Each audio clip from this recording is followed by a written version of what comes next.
Estamos em simultâneo com o Facebook, com o Instagram e também com o YouTube. Se porventura está a assistir e a participar desta live pelo YouTube, peço que ponha um gosto, assim como peço também a quem estiver com o Facebook ou o Instagram. E além do gosto no YouTube, por favor, subscreva o meu canal, está bem? Porque é sempre importante usarmos qualquer mecanismo que as plataformas nos permitem para continuar a divulgar o canal do YouTube. Subscreva, dê a conhecer este canal que tem a ver com falar psicanálise.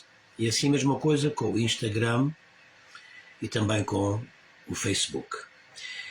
Esta noite eu quero falar de resistências. Tenho vindo a falar acerca de alguns processos importantes no desenvolvimento da prática psicanalítica e também, não só no que tem a ver com a prática, mas também naquilo que tem a ver com a nossa aproximação a esta forma de terapia, de psicoterapia, que é a psicanálise. Há alguns elementos muito importantes que é preciso entender para nós, para que nos vão facilitar, afinal de contas, a nossa própria aproximação ao processo, se porventura alguns de nós quisermos ou necessitarmos alguma vez de psicoterapia através da psicanálise.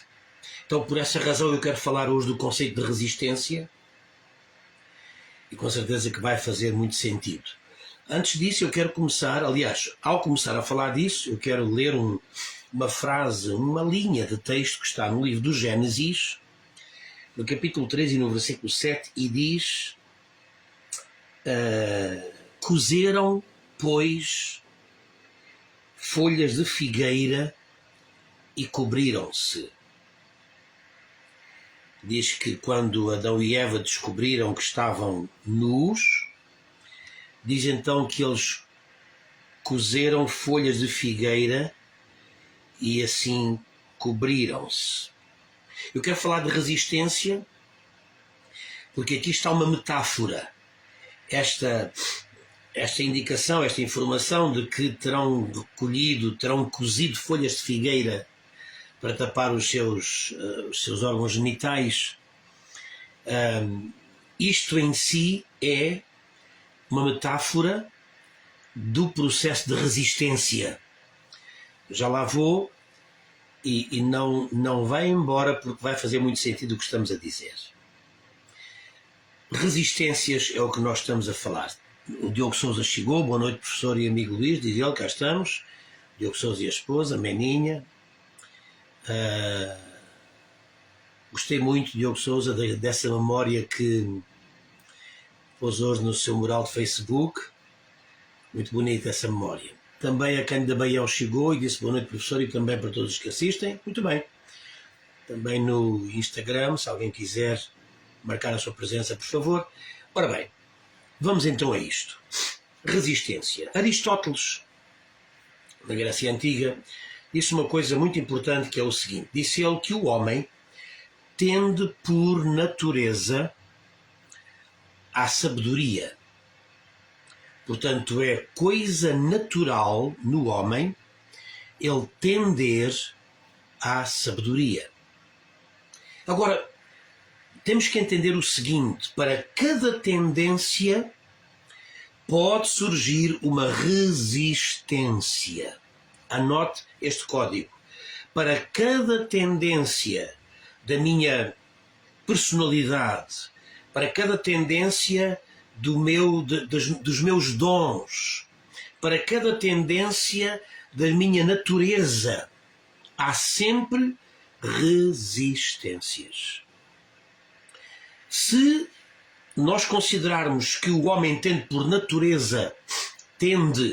natureza à sabedoria, só nos resta perceber que a ignorância acaba por ser uma resistência. Resistência é ignorância é uma resistência à sabedoria. O que é a doença, senão uma resistência a um estado de homeostase, de equilíbrio, que é o que nos é natural. Pobreza é uma resistência a um estado natural que nós queremos e desejamos e com o qual nos sentimos bem, que é o estado de abundância. Então está a ver, solidão é uma resistência a um estado que normalmente e naturalmente nós procuramos, que é a convivência.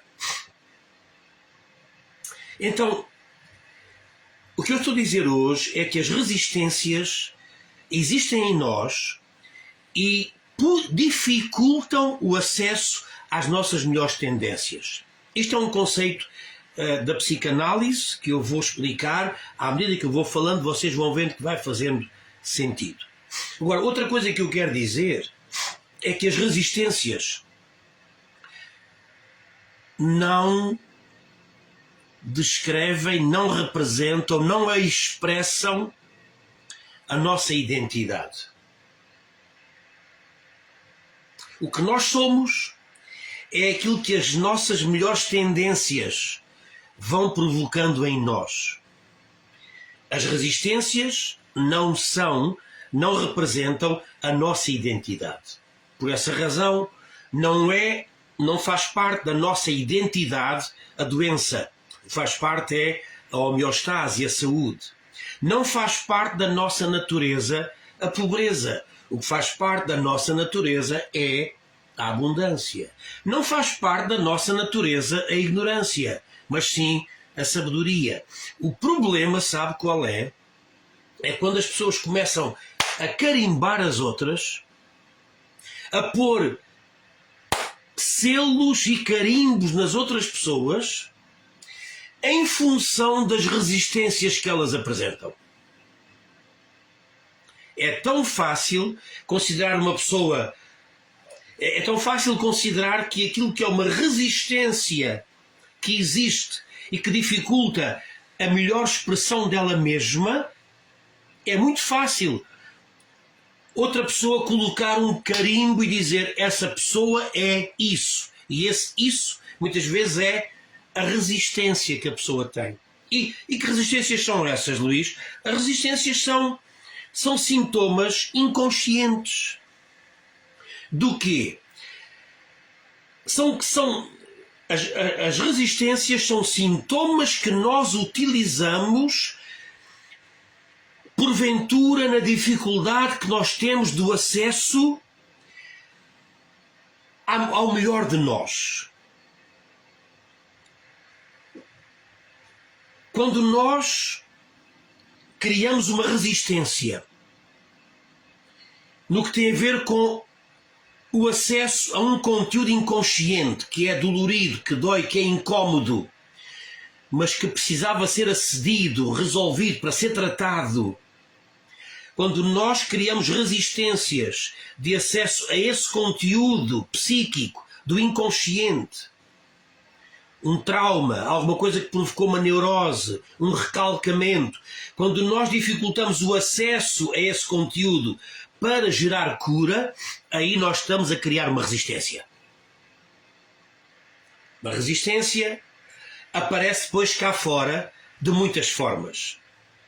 Às vezes uma reação intempestiva, às vezes uma resistência, uma negação em falar de certo assunto que provoca uma reação histérica, uma reação violenta. Aí está uma resistência. O que é? Essa resistência é uma expressão da sua personalidade, do seu caráter, que vai dificultar você aceder a um tema, a um problema, exatamente na tentativa de o curar. Isso é uma resistência. Você já se deu conta, não sei se acontece consigo, mas já se deu conta que há pessoas que às vezes dizem: eu não quero falar desse assunto. Quando a pessoa diz eu não quero falar desse assunto, a pessoa está a evidenciar um sintoma. E esse sintoma é usado por uma resistência. Qual é o sintoma? A negação. Qual é o sintoma? A rejeição em falar de determinado tema. Essa rejeição, essa proibição de falar desse tema é um sintoma.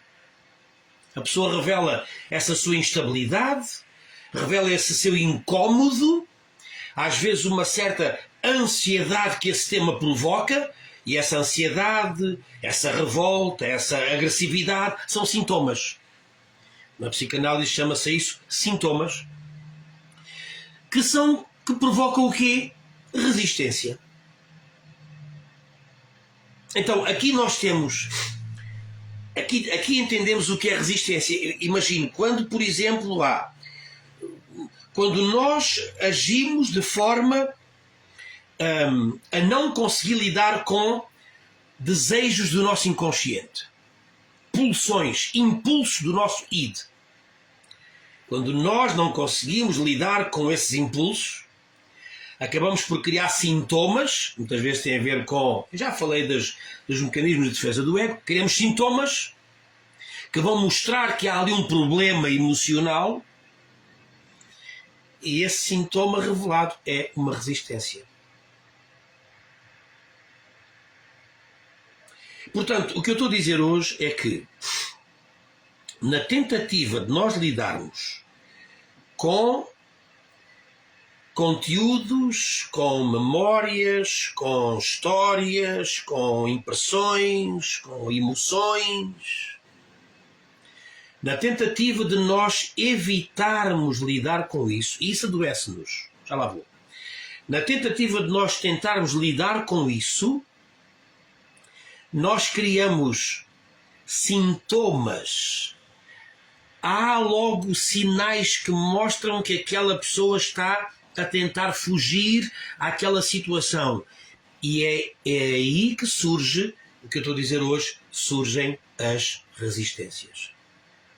As resistências são mecanismos inconscientes que nós usamos justamente no sentido de nos levar, de nos dificultar o acesso a conteúdos interiores e íntimos que, porventura, acedendo nós a eles, poderíamos fazer uma psicoterapia e ter algum nível de cura ou, pelo menos, de bem-estar. Eu pensei que o acesso a esses conteúdos que levam a pessoa a revisitar os seus conteúdos, eu pensei que o acesso é difícil. Por essa razão, como eu disse, algumas pessoas dizem, eu não quero falar disso. E ao criar essa resistência, acabam por criar também uma impossibilidade. E a doença continua. É curioso que há pessoas que preferem alimentar a doença a ter a força mental para confrontar esse conteúdo que é dolorido e saber e conseguir chegar a algum nível de cura e de bem-estar. As pessoas geralmente usam a resistência para aceder a esses conteúdos que eu estou a falar hoje, porque as pessoas têm medo de voltar a sentir tudo aquilo que esse conteúdo vai evocar e vai avivar. Por essa razão, muitas vezes as pessoas acham que mais vale varrer as coisas para debaixo do tapete do inconsciente e fingir que esse facto, que essa memória, que esse trauma, que essa neurose não existe. O problema, como eu digo, é que se nós fingirmos que não existe, continua a existir no inconsciente e depois vem cá para fora na forma de sintomas. Um problema gerado com o pai quando a criança tinha 5, 6, 7 anos de idade. Um problema que se foi adensando, uma relação difícil que foi crescendo por conta de alguma palavra, uma memória, um facto. Mais tarde, você pensa que varreu para baixo do tapete. Mais tarde na vida adulta, continuo a dizer, nós pagamos as dívidas da criança, isso vem cá para fora em forma de um sintoma. Muitas vezes desconfiança, muitas vezes sim, desconfiança, medo às vezes de figuras de autoridade.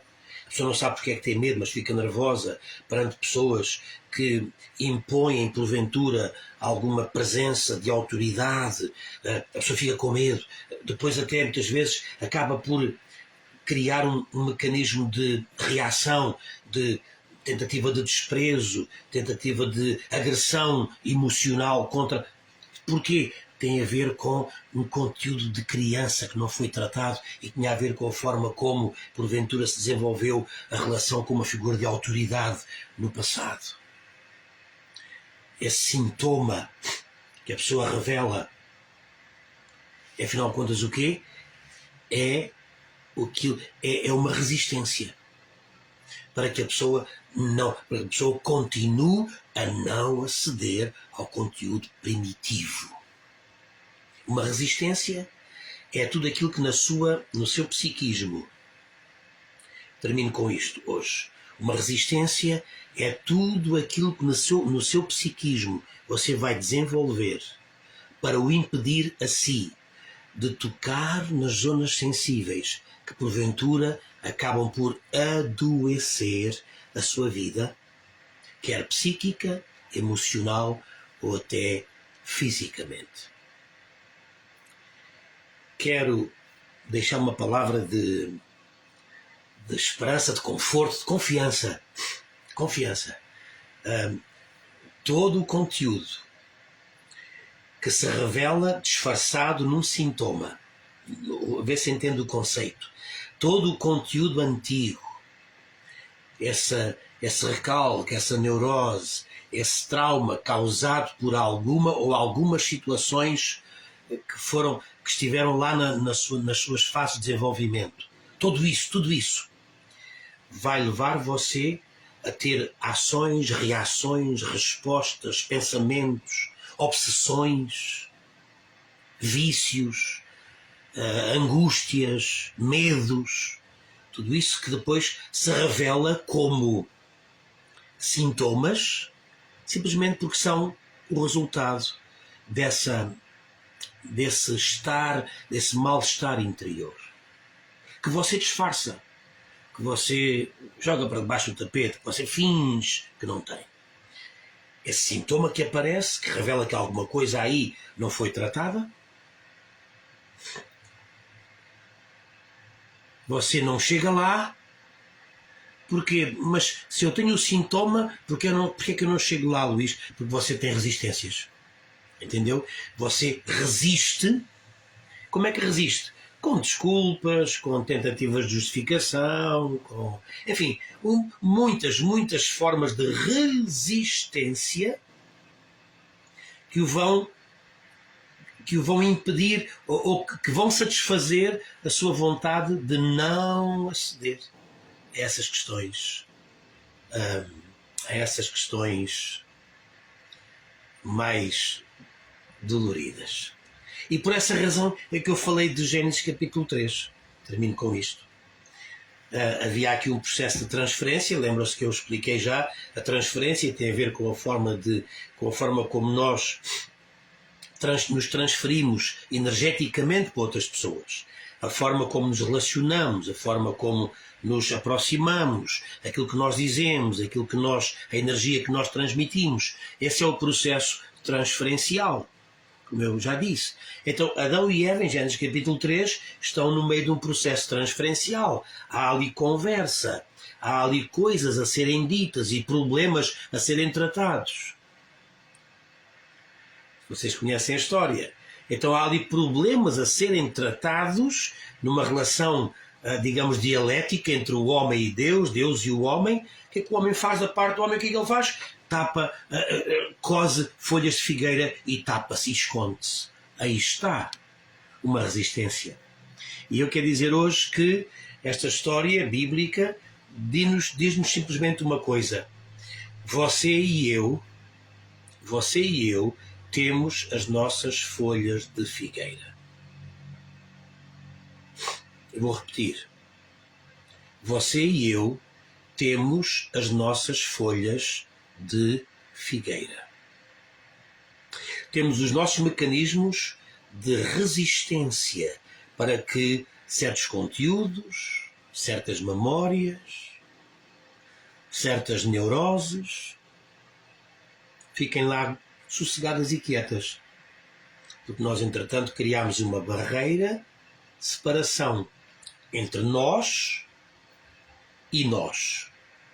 Barreira de separação entre o nosso consciente, que não quer despertar e quer manter tudo lá no inconsciente, como se estivesse morto e afinal não está.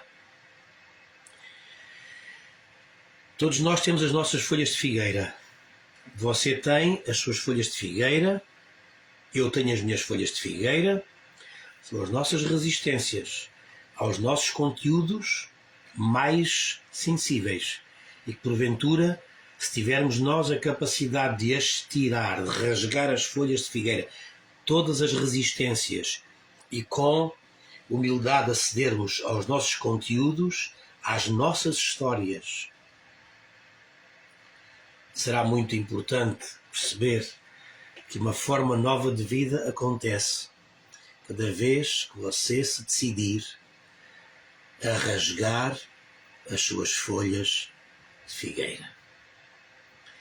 Gênesis 3:7 é uma imagem poderosíssima de um mecanismo psíquico que só nos faz mal. Toda a resistência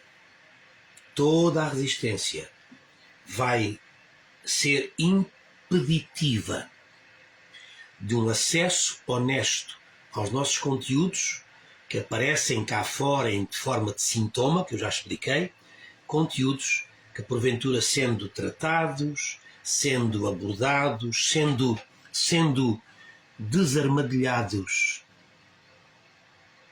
porventura traria mais tranquilidade, paz e harmonia à nossa vida.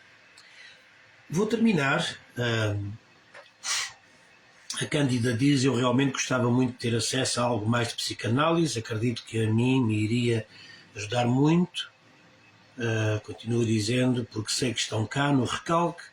Estas lives já ajudou imenso, agradecida. Muito obrigado pela palavra, Cândida. Sem dúvida que todos estes processos de análise e de, por um lado, conforto, não, melhor dito, por um lado, confronto, mas que geram depois um conforto na nossa alma, tudo isto é de facto positivo. Como eu disse, o importante é não cairmos na esparrela, na armadilha de Adão e Eva, e o importante é não cozermos folhas de figueira. A quem chegou mais tarde, obrigado pela presença, obrigado pelos comentários. O Alírio é o senhor meu querido amigo, está connosco aqui a partir de Londres, no Reino Unido. Um grande abraço para si também, Alírio, boa noite. Dona Susana diz: obrigado, professor, até amanhã. Muito bem, então ficamos por aqui. Quem porventura chegou mais tarde, esta é uma live sobre resistências e começámos com essa imagem metafórica de folhas cozidas por Adão e Eva. Passámos por Aristóteles e depois desembocámos neste processo psicanalítico que tem a ver com a nossa capacidade em nós vencermos as nossas resistências para desarmadilhar os sintomas e conseguir chegar ao nosso interior e resolver a nossa vida intimamente. Muito bem. Elizabeth Sena também diz obrigado a Luís. Muito bem. E pronto, o Diogo Sousa também diz até amanhã, professor, e obrigado. Ok, todos os meus amigos do Facebook, A Valquíria também, a Valquíria vê-nos lá também do Brasil, diz sempre excelente, muito obrigado pela presença também. Também no Instagram, obrigado por aqueles que participaram, assistiram. Pelo Facebook, pelo YouTube também, peço que ponham um gosto aqui no YouTube e subscrevam o meu canal e partilhem estes conteúdos, tá bom? Obrigado, um abraço e até amanhã. Amanhã estamos aqui de novo às 10h30 da noite, hora de Lisboa, 19h30, hora de Recife, 17h30, hora da costa leste da América, dos Estados Unidos. E aqui estamos amanhã para mais um tema. Amanhã vamos falar de uma coisa muito importante, nós também, que é um mecanismo que usamos também para lidar com coisas difíceis, que é chamado sublimação, tá bom? Amanhã, na nossa live de falar psicanálise, falaremos de sublimação. Bom, então, um abraço, até amanhã e muito obrigado pela presença.